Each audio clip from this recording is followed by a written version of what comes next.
What's going on, people? We are Tottenham TV, back here for yet another Tottenham update as the transfer rumours do seem to be hotting up now, which is much to our delight, seeing as it's been quite quiet over the past couple of weeks.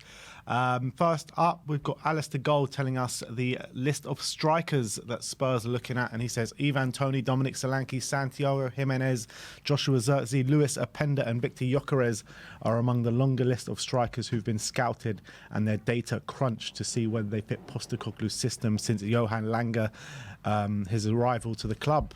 So those are the list. That's the list, apparently. Yeah, he does. I was reading Ali Gold's article. He does go on to say, obviously, Gyökeres is going to be on the more expensive side, so whether Tottenham are going to be prepared to pay the 85 million plus for his release, or 85 million for his release clause, is going to be difficult. But he's one, obviously, that we're very much interested in. It's not obviously we're going to be doing a data search of all these strikers that we're looking at. It's no surprise.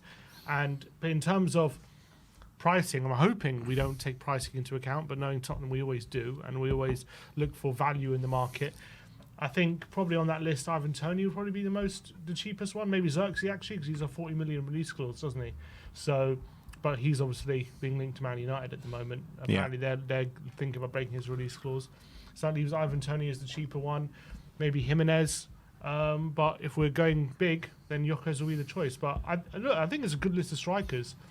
But there's also no one on that list, apart from maybe Gyökeres, which is like, we need this guy in, if you know what I mean. Like, I'm 100% convinced by it. Yeah, I mean, Openda's obviously scored a lot of goals in the Bundesliga last season for RB Leipzig alongside Benjamin Sesko up front. And I think he's a player that definitely impressed me when he came on, was it for Belgium, in the game, in the first game of the Euros, albeit they did lose the game 1-0. But he does look like a handful, doesn't he? He is a handful. He's very pacey. He's quite strong as well, good upper body strength. But similar to Sesko, he's only been there a year. So it's going to take a big bid probably to get him out of there. Yeah, absolutely. Talking of bargains, though, let's talk about Jonathan David, as there's a report saying that Tottenham have stepped up their interest in Lille hotshot Jonathan David in a deal that could cost just £25 million. The Canada international has been a long-time target for Spurs, having also been spoken of as a Kane replacement back when Harry Kane was flirting with a move to Man City. With him going into his last year of his contract, the chairman of Lille has said that Jonathan David could well be departing this summer. A report from who? Don't want to tell you. Oh, Team talk. Oh, God, okay, fine. That makes sense. In terms of Jonathan David, if he is available for as little as 25 million, we'd be stupid not to at least take a look at it, because he's versatile, can play off the wing, can play striker, has had a really good record over the past few seasons out in France, being a consistent goal scorer, consistent contributor to goals and assists. So he's obviously someone we should take note of, and obviously has a lot of pace. We know what he can offer. There's always been question marks about him. No one's ever been serious about making a move for him. He's always been linked away for the past few seasons, but no one's actually gone as far as making bids for him. And I wonder if people look at his game and think, would he be a good fit for the Premier League? Does he miss too many chances? So I think there are reservations about him, but for that price, it's not. I mean, you've got to take a look at it at least, I would say. Yeah, for me, like, if we're going to push the boat out on Eze and push the boat out for a midfield player as well, let's say Edison for argument's sake, or someone of that mould, I'll be very much in favour on going for Jonathan David for 25 million. I think he's got quality. He scores goals year in, year out, albeit in the French league. But if we're going to push the boat out on those two positions, I'll be very much in favour of going for Jonathan David 25 million for sure. Yeah, and at least you've still got Richarlison, who we know can score goals. Son can play in that role. And then you're adding someone with a bit of versatility, and as well, maybe, if he can translate his form from the French League to the Premier League, it'll be an absolute bargain. Yeah, exactly. Let's talk about Federico Chiesa. Gazzetta Italia saying that Tottenham are interested in Federico Chiesa. He's a player that I've been banging on about for the past couple of weeks. He's shown his quality over a number of years now for Juventus in an Italy shirt as well. I think he got man of the match in Italy's first game of the Euros. A player that can play on the right, on the left, to a very high standard. I would love to see him through the door at Spurs. Yeah, I'm a big fan of Chiesa. Can play left wing, can play right wing. He's two-footed, decent dribbler as well. Has got quality when it comes to his shooting. Doesn't have the best injury record, but he was fit for most of the season last season, which is a real positive. He's been playing some in the first game anyway, kind of played this real weird, unorthodox wing-back role for Italy, which I think he did a decent job of, but obviously I'd liked him further forward than he was for Italy in that first game. The second game he was a bit further forward. I think he's a good player. I think if he's available for a good price, we should do it. Obviously, at 26 years of age, he's coming into his prime now. I do think he'd really improve our forward options. And the only thing I would say is he is a player who is very good. He's very technical. There would be a few reservations about him playing under Ange, but whether him being a touchline winger, a bit similar to Son, like he's not a natural fit for that role. But I do think he's a very good player. So I would definitely be interested in bringing him in if at a good price. Another player Spurs are looking at is Martin Hjulmand. Obviously scored a brilliant goal for Denmark last night against England. Ben Jacobs says that Man United, PSG and Barcelona have joined Tottenham in the race to sign the sporting midfielder. He has a release clause of around £67 million, and Ruben Amorim has asked for assurances that the player won't be sold for anything less than that.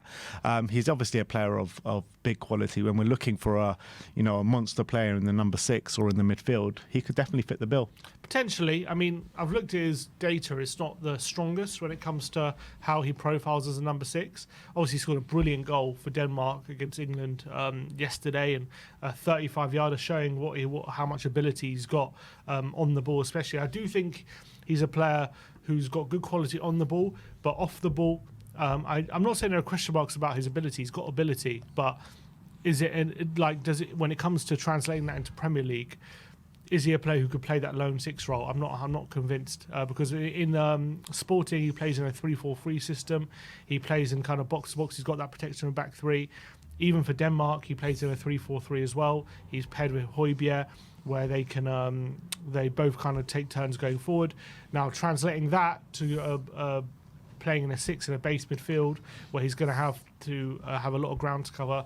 I think there are question marks about that, but if they've scouted him and thought this is a guy who can do it, then I'm all for it.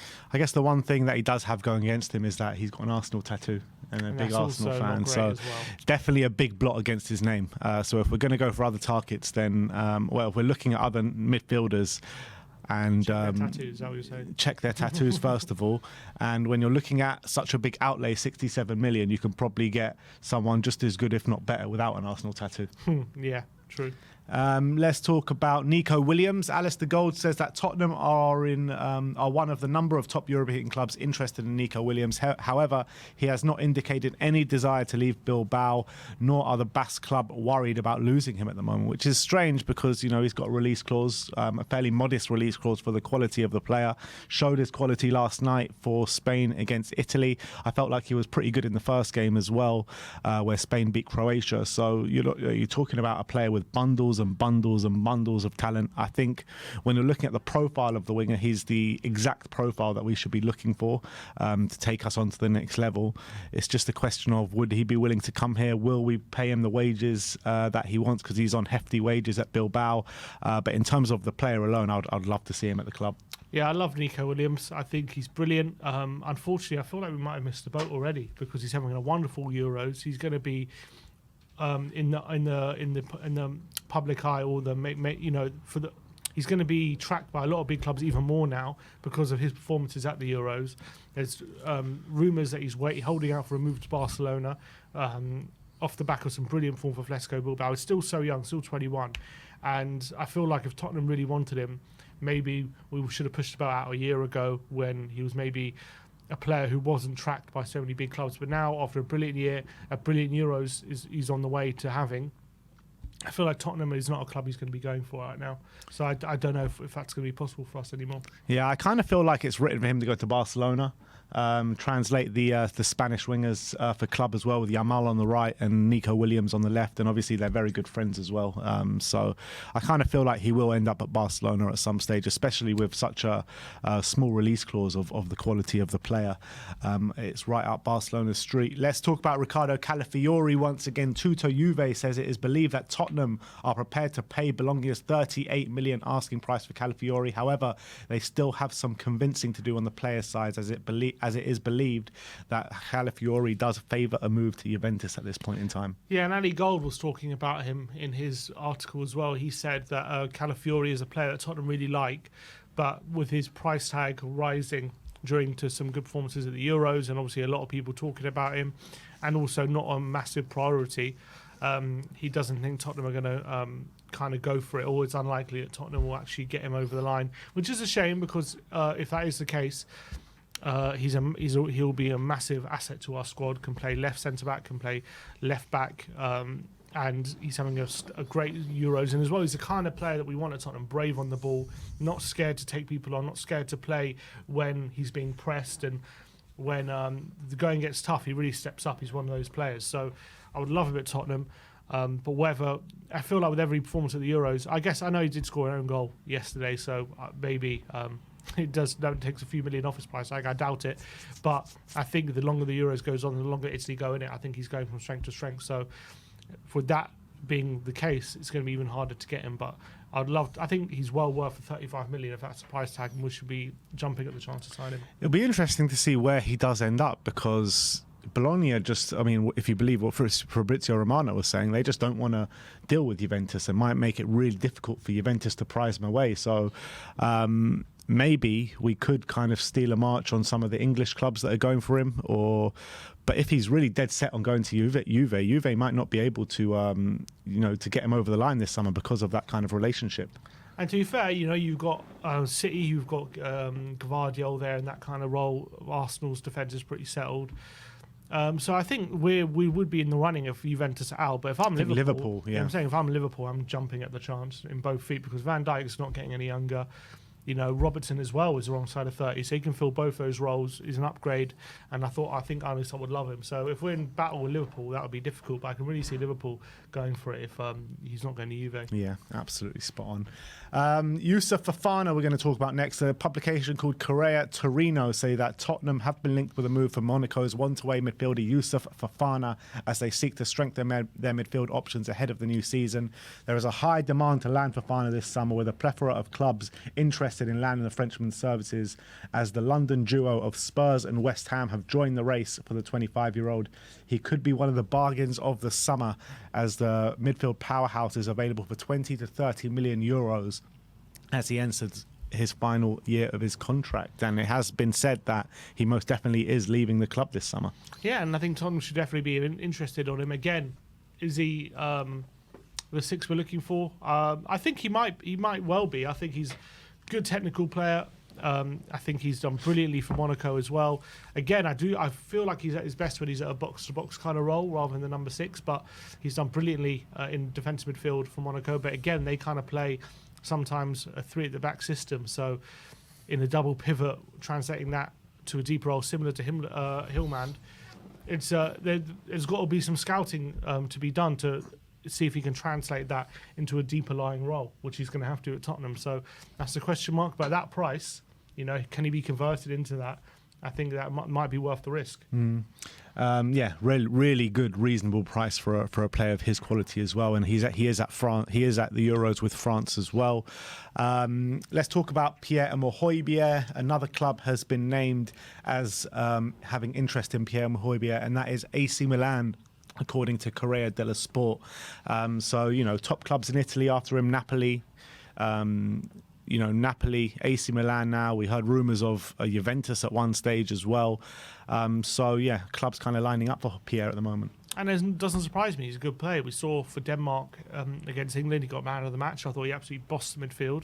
And in those kind of environments, I think he can be very good when he's kind of box to box in that double pivot role where he can get forward, kind of run at 100 miles an hour. That's where Højbjerg's at his best, where he's being relentless. He's running all over the place like a bit of a headless chicken.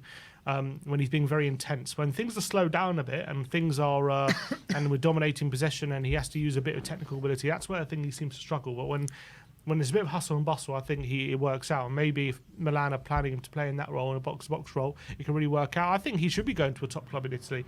I think he would do really well there. And for me, I don't see Fenerbahce for 8 million. That doesn't make sense to me. I think 20 million to a top Italian club. That's probably what's going to happen. Yeah, I saw another report yesterday on Højbjerg. I didn't even bother putting in the update, but it said that Fenerbahce and Galatasaray are going head-to-head to try and fight it out for Pierre-Emile Højbjerg. But these kind of rumours within Turkey for Pierre don't really go away at the moment. There was one report saying if he doesn't get moved to Italy, he would be open to Turkey. So maybe that's the case, but I do think he will get moved to Italy. Last but not least, let's talk about Rodrigo Bentancur. The Times are reporting that Spurs star Rodrigo Bentancur could face a ban for suggesting that South Korean people all look the same as his Tottenham Hotspur teammate Hjulmand with the FA considering whether to charge the midfielder. We've spoken about this, and obviously it's a horrible comment for Bentancur to make. He did come out straight away and apologise. Heung-min Son has come out and accepted that apology and is willing to move on. But we have seen precedent for this as well, with Dele Alli making a comment once, and he got a ban, I think, for a game or two. So I do think that probably the same thing will happen to Rodrigo.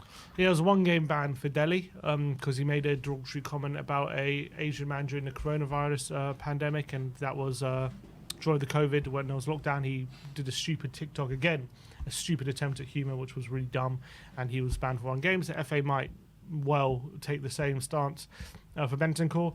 If he's banned for one game, then he's got to take it on the chin. That's reality, but it's up to the FA to decide. Yeah, absolutely. So that is your Tottenham update for today. Let me know in the comment section below your thoughts regarding all the news stories we brought to you today. Like, subscribe and comment. And as always, come on, you Spurs.